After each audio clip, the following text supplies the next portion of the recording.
My name is Bob. I have a 1969 Fastback Mustang.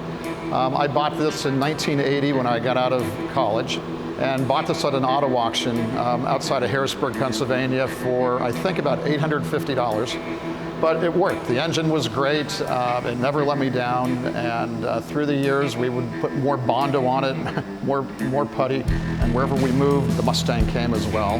When my sons were 14 and 15, they wanted the Mustang restored. And so we did a frame-off restoration, fully restored. A couple years later, one of my sons got into a bad accident with it. Fortunately, he was fine, but it totaled the Mustang. So we then bought it back from the insurance company and did frame-off number 2.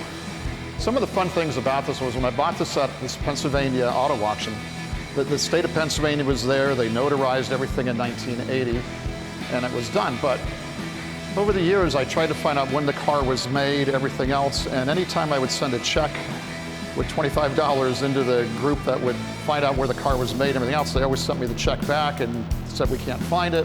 On frame-off number 2, I was telling the group that did that, look for another VIN number. And finally one day they found one.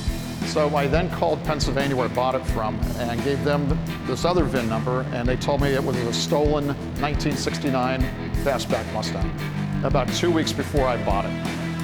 If you can get this thing corrected, it would be the oldest cold case of a stolen car in Pennsylvania. It would set a record. But it was stolen in New Jersey. And so then I called New Jersey. They said the same thing. I then found out who the insurance company was who had paid the claim. So I bought the car back from the insurance company. And then the insurance company gave me clear title for the second time. And they called New Jersey and Pennsylvania and set the records. And then this summer, I was rear-ended twice by the same person. And so it's at Redline Restorations now. You all have done a super job, and this was frame-off restoration number 3. So the Mustang's had a lot of fun. It's part of the family. It's at weddings, it's at parties. It's just a fun car. It's part of the family.